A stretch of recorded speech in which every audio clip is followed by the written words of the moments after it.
जंगल।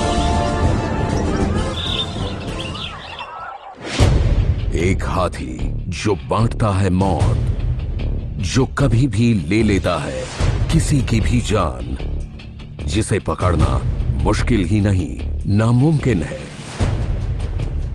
जिसने कर दिया है सबकी नाक में दम। आखिर कैसे काबू में आएगा ये गुस्से वाला गजराज?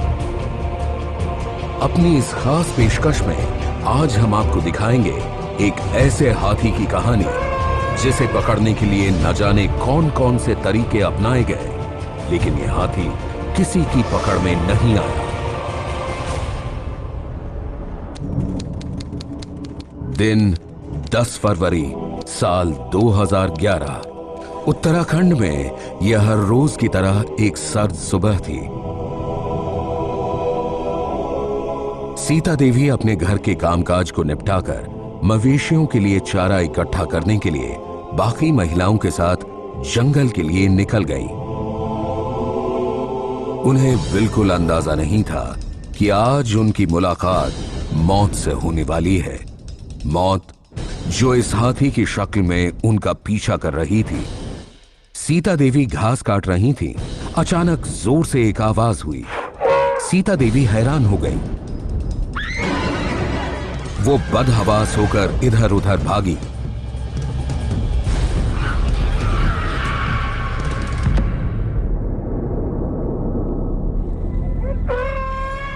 लेकिन इससे पहले कि वो कुछ कर पाती, इस जंगली हाथी ने उन्हें कुचलकर मार डाला।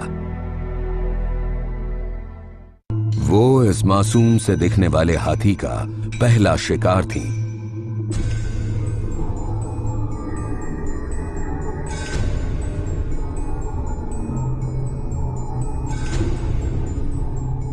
बाकी महिलाओं की किस्मत अच्छी थी कि वो उस दिन इस जंगली हाथी के कहर से बचकर भाग गई। हमको जंगल में जो उनके साथ गए हुए थे, उन औरतों ने 1-1:30 बजे हमको घर में बताया। फिर वही 2 औरतें साथ में गए। यहाँ से आदमी गए, पुलिस गई, जंगलात के आदमी गए, फिर ढूंढा तो लाश मिल गई। उत्तराखंड का ये इलाका बेहद खूबसूरत है। दिलकश वादियां, ऊंचे ऊंचे पहाड़, ये सब देखकर कोई ये सोच भी नहीं सकता कि यहां हर पल एक अनजान खतरा मंडराता रहता है। सीता देवी की मौत तो महज शुरुआत थी। इसके बाद अगले 11 महीने तक यहां मौत का तांडव चलता रहा। वो जंगली हाथी मौत बांटता रहा। डर के मारे लोगों ने घरों से निकलना तक बंद कर दिया। खासकर रात को तो यहां की सड़कें सुनसान हो जाती। शुरुआत में तो वन विभाग ने पहली 2 मौतों को महज हादसा बताया, क्योंकि पहाड़ी इलाकों में इस तरह की घटनाएं आम हैं। ऋषिकेश के चारों तरफ राजाजी नेशनल पार्क है और वहां से हाथियों के आने जाने का रास्ता है जिसे कॉरिडोर कहा जाता है। यानी एक ही रास्ते से हाथी भी गुजरते हैं और इंसान भी। अब जब रास्ता एक होगा तो आमना सामना भी होगा। ऐसे में कभी भी इंसान और हाथी एक दूसरे के आमने सामने आ ही जाते हैं और कोई ना कोई हादसा हो ही जाता है। लेकिन हादसों का ये सिलसिला तो थमने का नाम ही नहीं ले रहा था।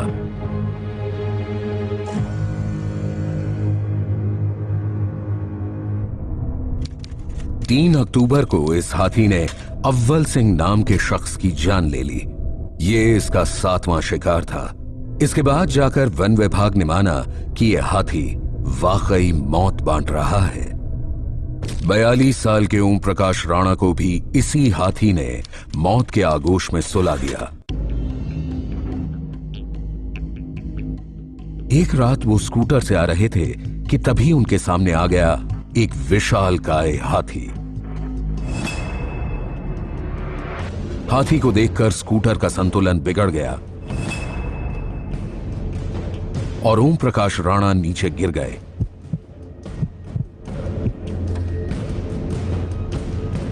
इसके बाद हाथी ने उन्हें अपनी सूंड में लपेटा, जमीन पर पटका और अपने पैरों से कुचलकर मार डाला।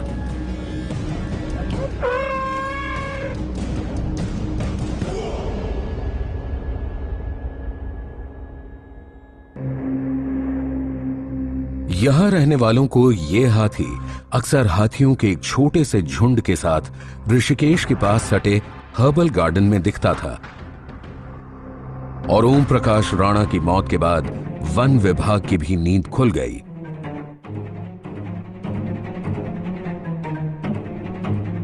लेकिन इस हत्यारे हाथी को पकड़ना उतना आसान नहीं था जितना शायद वो समझ रहे थे। यह हाथी बेहद चालाक था। वो वन विभाग के लोगों को चकमा देकर घने जंगल में भाग जाता। हाथी जंगल में जाता तो लोगों को लगता कि शायद उन्हें उसके आतंक से छुटकारा मिल गया है। लेकिन मौत का ये सौदागर कुछ दिन बाद फिर लौट आता और फिर से शुरू कर देता मौत बांटने का अपना काम। जब इस हत्यारे हाथी को पकड़ने की सारी कोशिशें नाकाम हो गईं, तो उत्तराखंड वन विभाग ने दूसरे राज्य से मदद मांगी। हाथियों को पकड़ने में महारत हासिल करने वाले दीपेन कालेता और महावत रावा नवंबर के पहले हफ्ते में ऋषिकेश पहुंचे। अपने राज्य में इस तरह के कई हाथियों को पकड़ने वाले कालेता ने हत्यारे हाथी को पकड़ने के लिए एक खास रणनीति बनाई। यहाँ काफी दिनों से हमको बोला गया था एक हाथी तस्कर ने यहाँ थोड़ा आदमी मार रहा है, कंटिन्यूअसली रिपीटेडली आदमी मार रहा है। उसको कंट्रोल करने के लिए हम लोग को यहाँ बुलाया गया था आसाम नॉर्थ ईस्ट से। जैसे वन विभाग का कहने का अनुसार यहाँ से वो लोग हाथी को ट्रांसलोकेशन करेंगे। यहाँ से हाथी को ट्रैंकुलाइज करके हाथी को फिर ट्रक में डालेंगे। ट्रक में डाल के जहाँ ये बड़ा जंगल है वहाँ जंगल में छोड़ देंगे, क्योंकि हाथी को इधर उधर जाने का जो पेसेस था पहले का, वो पेसेस सब खत्म हो गया। तो इसलिए हाथी थोड़ा गुस्सा में है। कोई आदमी नजदीक जाता है तो उसे मार देता है। यही नहीं, इसके अलावा कॉर्बेट नेशनल पार्क से 3 हाथियों को भी बुलाया गया।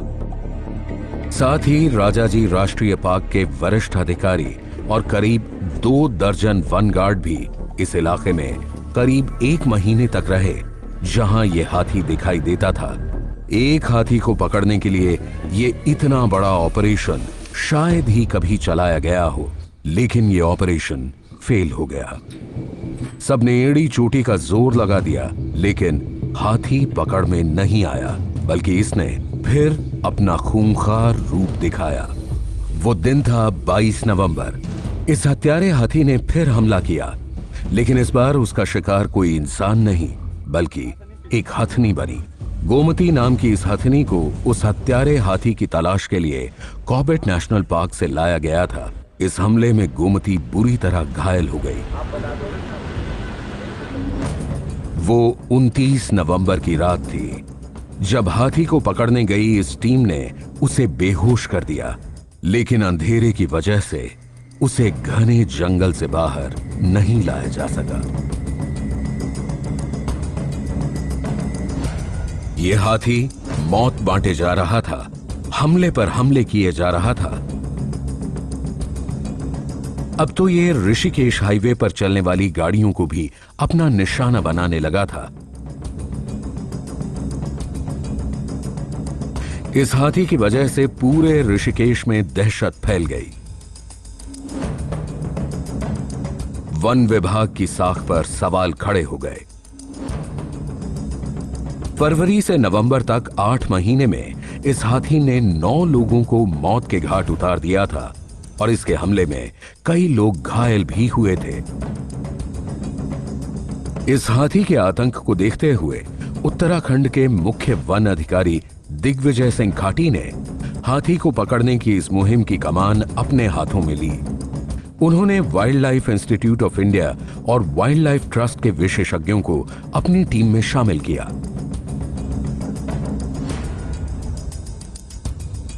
डॉक्टर पराग निगम भी इस टीम का हिस्सा थे, जिन्होंने उस हत्यारे हाथी को बेहोश किया था।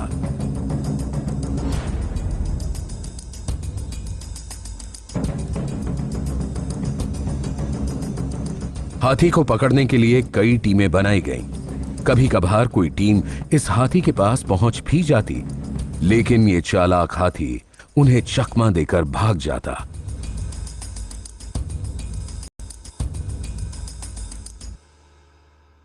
कोशिश ये है कि इस हाथी को हम लोग यहाँ से इसकी जो होम रेंज है उससे बाहर लेकर के कहीं उत्तराखंड के जंगलों में इसको डालेंगे, जिससे कि जहाँ इसके लिए काफ़ी अच्छा हैबिटेट हो। और फिर भी हम सचेत हैं कि कहीं ऐसा ना हो कि हम इस जानवर के साथ साथ कोई और जानवर भी अगर इस वक्त वारदात कर रहा हो, तो उसके विषय में भी हम ये चाहेंगे कि जनता और हमारा स्टाफ कॉन्शियस रहे। हमारी जो यहाँ पे पेट्रोलिंग है वो जारी रहेगी। वैसे आपको बता दें कि हाथी आमतौर पर शांत रहता है। वो अपने में मस्त रहता है, किसी को परेशान नहीं करता। लेकिन शांत रहने वाला ये जानवर इंसानों को देखने का आदी नहीं होता। ऐसे में जब बार बार इसका सामना इंसानों से होता है तो वो परेशान हो जाता है और अपना आपा खो सकता है। हालांकि हाथी जब भी गुस्से में लोगों के पीछे भागता है तो उसका इरादा उन्हें मारने का नहीं, बल्कि सिर्फ उन्हें डराने का होता है। हमारा सामना भी जब कॉर्बेट में एक हाथी से हुआ तो उसने हमारी गाड़ी को देखकर हमें वहां से भगा दिया।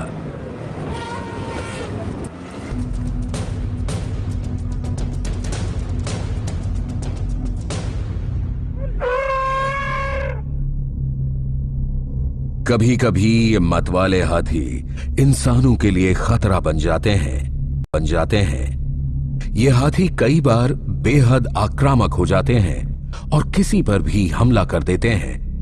हालांकि ऐसा साल में एक ही बार होता है।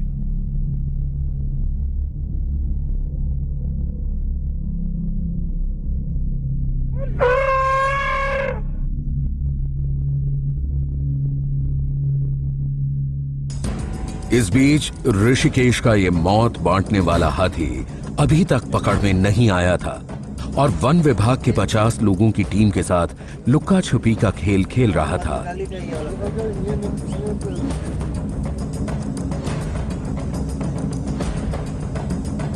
पूरी टीम हताश हो गई थी। इसके बाद वन विभाग ने मुरादाबाद से शिकारी संजय सिंह को बुलाया। संजय और उनकी टीम एक हफ्ते तक उस हाथी को पकड़ने के लिए जंगल में घूमती रही, लेकिन ये हाथी उनकी पकड़ में नहीं आया।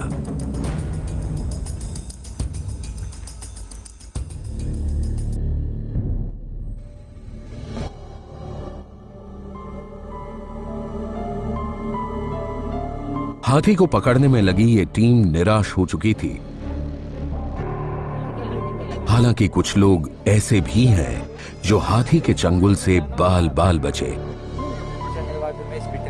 ऐसे ही एक शख्स हैं इनाम अली।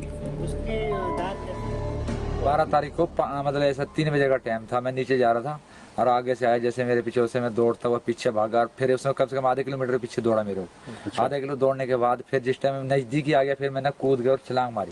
छलांग मारने के बाद मेरे घुटनों में भी दर्द हो गई नीचे ना।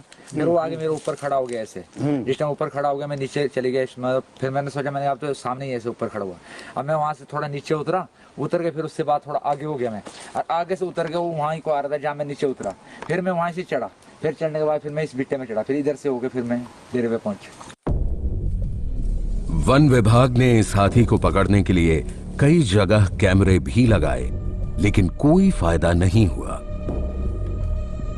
जब हाथी पकड़ में नहीं आया तो वन विभाग ने दूसरे संगठनों के साथ मिलकर लोगों को जागरूक करने का काम किया। Wild life trust of India के लोगों ने वहां के लोगों को बताया कि वो हाथी के कहर से कैसे बच सकते हैं। 10 साल पहले भी दुकानें थी, आज भी दुकानें। अगर दुकान देख के भी जंगल भी बंद हो गया, दुकानें भी बंद हो गई, फिर कहीं घूमना भी बंद कर दो, रहना भी बंद कर दो। कहाँ किस किस चीज में हमने मोटिवेशन करना है, पहले तो ये पॉइंट क्लियर होना चाहिए, हम कहाँ पर सहयोग करें। अपनी जिंदगी को दांव पे लगा के अंदर न जाए। अंदर जाना मजबूरी भी है आपका, और आपका जो एक जीने का स्टाइल है उसका भी एक हिस्सा है। कई सालों से राजाजी पार्क और कॉर्बेट टाइगर रिजर्व के बीच हाथियों के आने जाने का रास्ता यानी कॉरिडोर बना हुआ था, जहां से हाथी आराम से आया जाया करते थे। लेकिन अब इंसान ने अपनी जरूरत को पूरा करने के लिए इस रास्ते में ही शहर बसा लिया है। कोटद्वार के 3 किलोमीटर अंदर बसा यही वो इलाका है जो कॉर्बेट और राजाजी के बीच का कॉरिडोर था।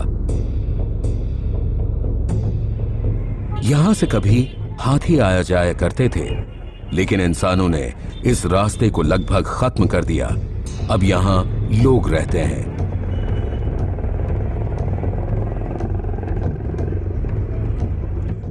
कॉरिडोर का ये इलाका अब सिर्फ 1 किलोमीटर का ही बचा है। जानकारों का मानना है कि अगर उसे खत्म कर दिया गया तो 2 जंगलों के बीच हाथियों के आने जाने के लिए बना सबसे अहम कॉरिडोर पूरी तरह खत्म हो जाएगा। सदियों से जो हिमालय के नीचे की बेल्ट है, जिसको सब तराई बोलते हैं, ये पंजाब के बल्कि जम्मू के नीचे से स्टार्ट होके ये आसाम तक जो है, ये एक कंटिन्यूड बेल्ट थी जिसके अंदर एलिफेंट्स की माइग्रेशन हुआ करती थी।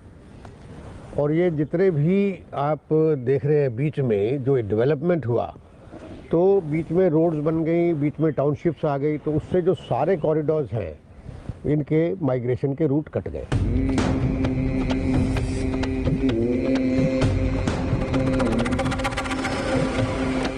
कई महीनों की कोशिशों के बाद यह हाथी अचानक ही पकड़ा गया। 4 जनवरी 2012 की सुबह हाथी हर्बल गार्डन में टहल रहा था। वहां खड़े वन कर्मचारियों को देखकर वो दौड़ने लगा, लेकिन इस बार वन अधिकारी पूरी तरह तैयार थे। उन्हें हाथी के बारे में अब काफी जानकारी मिल चुकी थी। डॉक्टर पराग को इस बार हाथी को बेहोश करने की जिम्मेदारी दी गई।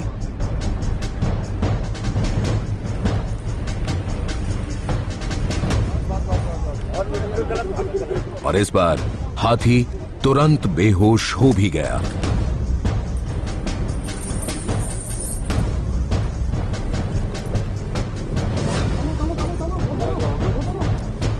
इसके बाद वन विभाग के अधिकारियों ने हाथी के दांत का नुकीला हिस्सा काटा।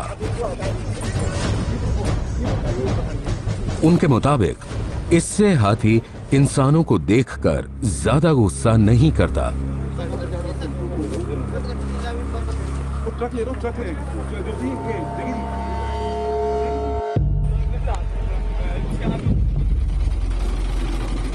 हाथी को पकड़ना जितना मुश्किल था, उससे ज्यादा मुश्किल था उसे ट्रक पर चढ़ाना।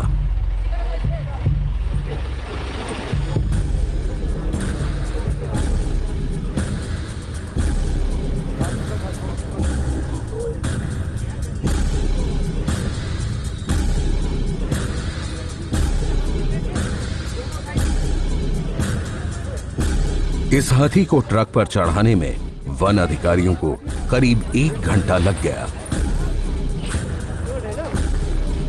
ट्रक पर हाथी, ये नजारा आम नहीं था। ऋषिकेश की सड़कों पर जब ये ट्रक निकला तो हाथी को देखने के लिए लोगों की भीड़ इस ट्रक के पीछे पीछे चलने लगी। हर कोई उस हाथी को देखना चाहता था जिसने 11 महीने से उनकी जिंदगी नर्क बना रखी थी।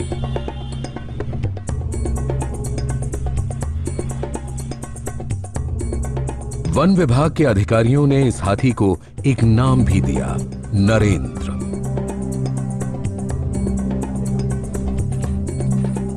उन्होंने इसे ले जाकर राजाजी पार्क में 30 किलोमीटर अंदर चिल्ला में छोड़ दिया।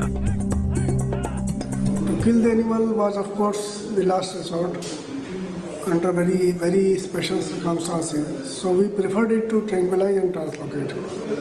And the distance where it was translocated depended upon the condition of the animal, of the health of the animal.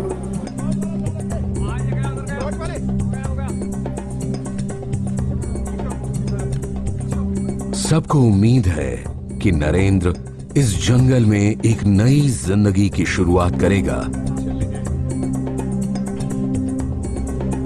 लेकिन साथ ही एक डर भी है कि कहीं ये फिर से मौत न बांटने लगे।